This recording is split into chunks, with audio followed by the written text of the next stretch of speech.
Your battery keeps dying even after a full charge and new battery installation. Something in the vehicle is drawing power overnight. A parasitic draw test finds the culprit before you replace another battery. The test takes about 30 minutes and uses tools you may already have.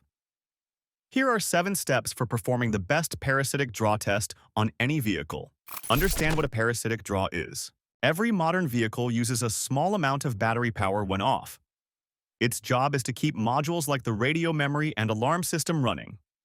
The normal draw is between 20 and 50 milliamps. When this draw climbs above 50 milliamps, the battery cannot stay charged between drives. You need to find which circuit is pulling extra current. How to identify the symptom. A parasitic draw drains the battery within 24 to 72 hours of parking. Your battery tests good, the alternator charges fine, but the car will not start after sitting overnight. Try jump-starting the vehicle to confirm the battery itself is healthy. If the battery tests good but keeps dying, a parasitic draw is the most likely cause. Let the vehicle sit for at least 30 minutes. Modern vehicles take time to power down after you turn off the ignition. The body control module's job is to manage all electrical modules, including security and accessory systems. After you stop the engine, these modules stay active for up to 30 minutes before sleeping.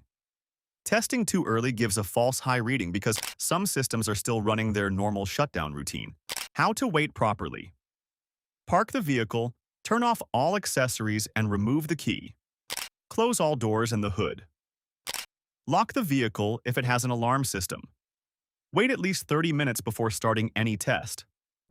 Some luxury vehicles need 45 minutes or longer. Check your service manual for the exact module sleep time required for your specific vehicle. Connect a multimeter in amperage mode. A multimeter set to DC amperage measures current flowing through the battery cable. Its job is to display the exact draw in milliamps. When you place the meter in series between the battery and the cable, all current must flow through it. The reading tells you exactly how much power is being drawn while the car is off. How to connect it. Open the hood and locate the negative battery terminal. Loosen the negative cable clamp, but do not remove it yet. Set the multimeter to DC amperage on the highest range. Connect the red lead to the disconnected negative cable.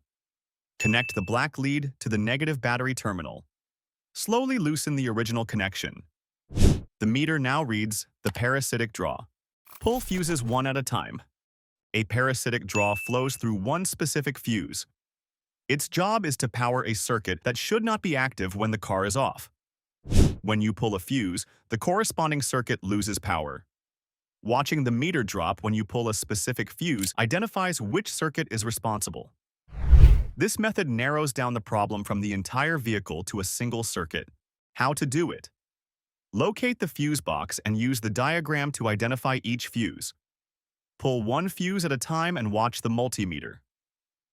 When the reading drops to normal, you found the circuit with the problem. Write down which fuse caused the drop. Reinstall the fuse and continue testing the others to confirm only one circuit is involved. Identify the specific component. Once you know which fuse, you can identify which components share that circuit. The fuse's job is to protect a specific group of wires and devices. When the offending circuit is found, the next step is to test each component on that circuit. Common culprits include underhood lights, glove box lights, trunk lights, aftermarket stereos, and stuck relays that never shut off properly. How to do it. Use the service manual to identify all components on the suspect fuse circuit. Test each component by disconnecting it and watching the meter. The reading drops when you disconnect the bad component. Common findings include a glove box light bulb that stays on, an aftermarket stereo without proper power-off logic, or a stuck door switch that thinks a door is open. Inspect common trouble areas first. Some areas of the vehicle have more parasitic draw problems than others. Their job is to handle high current loads and modern electronic functions. When components in these areas fail, they often cause drain issues. Trunk lights, glove box lights, vanity mirror lights, and aftermarket installations are the most common culprits. Always check these places first before tearing into the fuse box. How to inspect them. Open the trunk, glove box, and any storage compartment. Confirm all interior lights turn off properly when their compartment closes. Check that aftermarket stereos go fully off rather than staying in standby mode. Inspect any added accessories such as dash cams or remote starters. Disconnect each suspicious item one at a time and watch for the parasitic draw to drop. Confirm the fix and reinstall everything. After finding and repairing the parasitic draw, you must verify the fix worked. The vehicle's job after repair is to settle back to normal sleep mode. When testing again, the draw should now read below 50 milliamps consistently.